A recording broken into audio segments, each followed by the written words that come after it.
says that she loves me. Isn't it lovely when the one you lusting is the one you're loving? Skip Bayless's horrible, despicable, mediocre, tiny ass is out there making an appeal. And matter of fact, let me play it. I want your opinion. Play it, Smith. Started thinking about my next debate partner on Undisputed, and this is what occurred to me. Charles Barkley would be my dream debate partner. Of course. On Undisputed. I would dive out of bed every morning out here in Los Angeles at 2:00 in the morning to get to work with Charles. Please, Charles, please come and please work with me, this damn idiot. Please, what a joy it would be to do battle every day with Charles Barkley live on television. I could semi-retire. I could mail it in. You know what, mother? Dare I say, actually, I am so tired of mediocre ass people riding the backs of black talent. The only reason why you are even a thing, first of all, is because Stephen A. Smith decided to sit across from your horrible ass, right? And you borderline, I'm not going to call you a racist because I don't know what's in your heart, but you play around with that race thing a lot. And you are definitely a hater who can't do anything, right? Like sports wise. I don't even know if you could throw a ball, kick a ball. You don't look like you do anything. Maybe you work out. Maybe you lift some weights. Maybe. But that ain't a sport. And that doesn't make you an athlete enough to be able to talk about athletes and tell people who's good and who's not. So first of all, you're unqualified to sit across from anyone. That Shannon Sharp sat across from you, and then you had the unmitigated gall, the audacity to say that this man was not talented, or you besmirched his character on TV. You wouldn't have had the opportunity to sit across from me again after that, and after I cussed you out on national TV and took my mic off and told everybody to kiss my ass. But, that's probably why I'm not in that position. That said, now you are begging for Charles Barkley. Yes, you absolutely would. And you know you're an idiot, right? Why would he do that? Why? And if he does that all of the $5 million in the world, Charles Barkley, if you do that, don't take the bait, man. Please don't do it. I just can't picture Charles doing it because I can't picture him getting up that early every morning. Like he don't even like doing TNT. He do that like once a week, and he be like, "Man, can we end this and go home early?" So I can't picture him sitting up every day at 8, 9, 10 a.m. to sit around and get disrespected. Because that's the thing with Skip is when he's put in the corner in a debate, he goes to the disrespect. He doesn't stand on just his points. He, like some of the stuff he said to Shannon this year was so egregious. I was like, there's no way they can continue to work together. And I think it was proven right because Shannon is out, I think I see the other side. Wait, who's talking? That was Roderick. That was Roderick Morrow. All right, so back. I guess Lamont is back. Okay, yeah, Lamont. Crystal clear. No, I see the other side. First of all, Karen, although you don't like it, what makes you think Chuck wouldn't do it? I didn't say he wouldn't do it. I think he would do it. I think he's like the Steve Harvey of damn sports. I'm saying he shouldn't do it because if you care about your legacy or anything to validate, and here's the problem, right? We validate other people for a check, right? Yeah. And in doing that, now we have to now suffer through hearing from Skip Bayless. Who the hell was he before he sat across from Stephen A. Smith?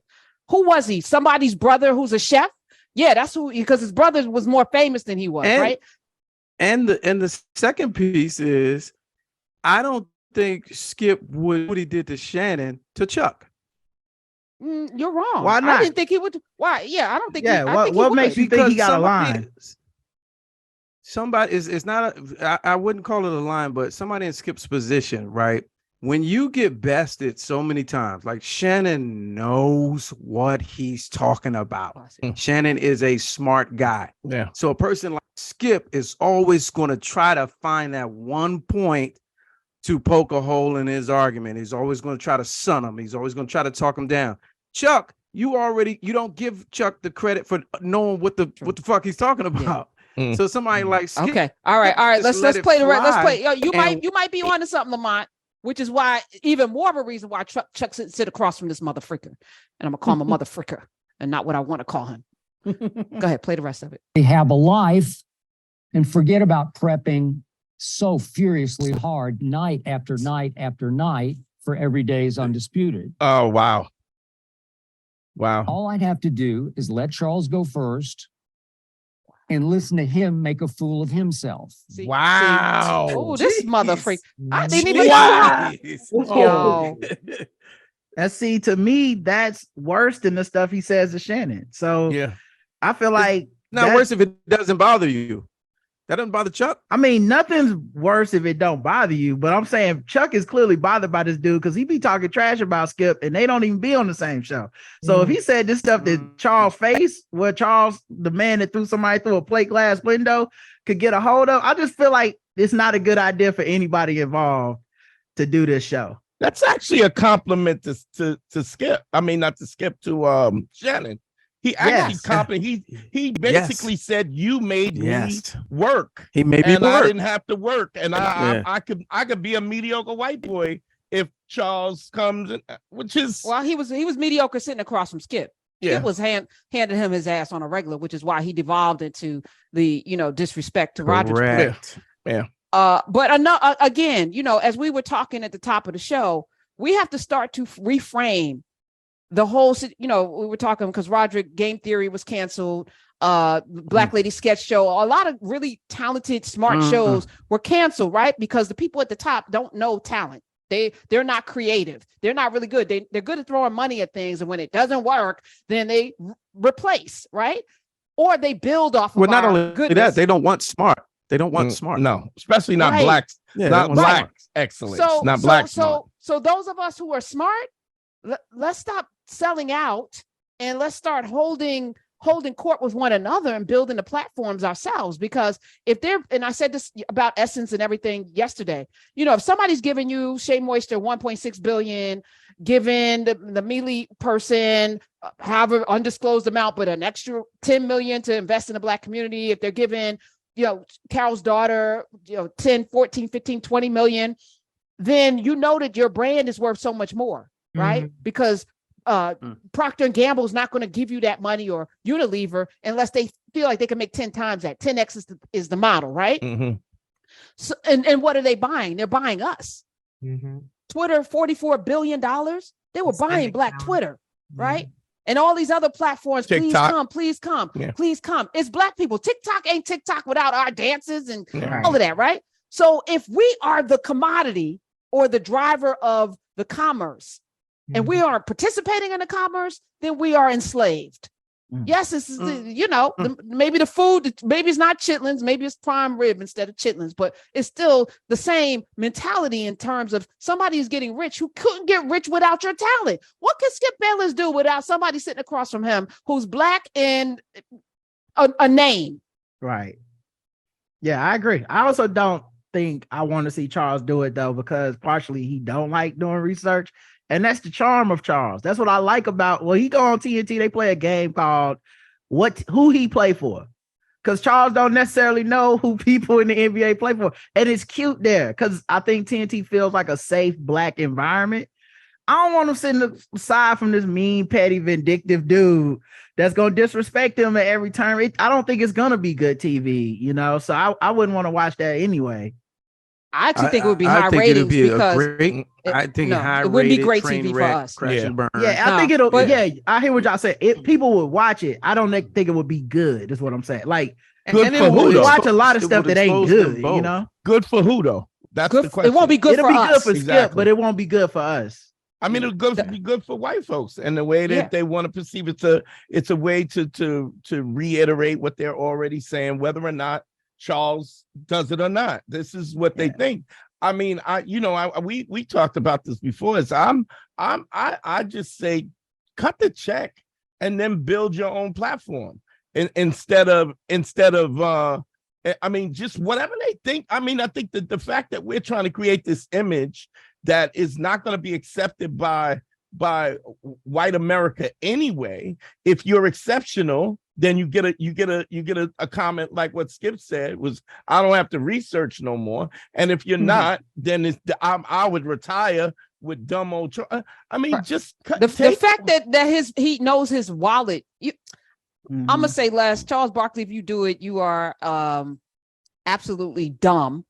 I think you're not super smart anyway. I like you though. I love watching him on TNT. I don't find I'm not gonna have an intellectual conversation with him, but that's not why we tune in, because I got Kenny and Ernie, you know, Shaq on every other Wednesday. Ernie, Shaq, Shaq, Ernie, Shaq. Kenny, Ernie, Shaq. Let me tell you something. With the money, I do anything for the money. Let me tell you something. Kenny, Ernie, I don't care if it's Skip Bayless, Skippy, peanut butter. It don't matter who it is. It's Kenny, Ernie. Let me tell you something. I watch it. I'm telling you, I'm watching because they exposed. Well, you're part of the problem, Lamont. I feel like your watching habits are the reason why Black people can't get reparations. It's American. I feel like it's you. It's you. It's you. It's your type of person is why Black people don't deserve reparations. Listen, Karen think about Trump. Karen said, I'm not sure how you are responsible for slavery, but somehow I know it has something to do with it. I can't prove it. I can't prove it, but look, think about our appetite now, right? So they got rid of all these people to ESPN, and then the next day they had what rapper would you compare your favorite NBA player to? And then they had these. Are you serious? Dead ass all the time. Yeah. Mm-hmm. And it was these unknown faces, unqualified voices, really just talking. And that's the appetite for the audience. And I use the Trump comparison. You know, we have been with Trump. Let's go back to the birther conversation. When was that? What year was that? Is that about 12? Like 2011, 2012. Yeah, when Obama got elected. 11 before. Yeah. So we have been. Wait, hold on. I think it was after he got elected though, because Obama came out after he got elected from the White House. It was like 2011, I think, when Trump was toying with it. So every day, I'm talking every day, no exaggeration. We have been saying, I can't believe Trump said that every day since then. Yeah. And he tops it. He finds a way, and the media finds a way to push that to the front, and he tops it every day, and we still stuck on it. We tuned in. It's a train wreck. You can't turn away. So that's why I say with this, they're going after the appetite. They're just feeding the appetite. But you, as a grown, supposedly sentient, supposedly down for the people person, don't have to participate in it, because the power is in participation.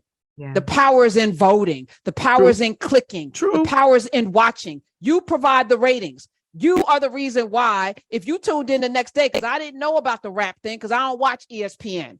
866-801-8255. I don't. I'm very intentional, because I don't do minstrelsy. I can't talk on these radio airwaves and have any kind of credibility with myself if I then turn around and participate in the very thing that I feel like is killing us. Yeah, but at least spiritually. The credibility, that's your personal level of credibility. I just finished Clarence Thomas' book, The Enigma of Clarence Thomas, right? Crazy, because he was actually a Black nationalist.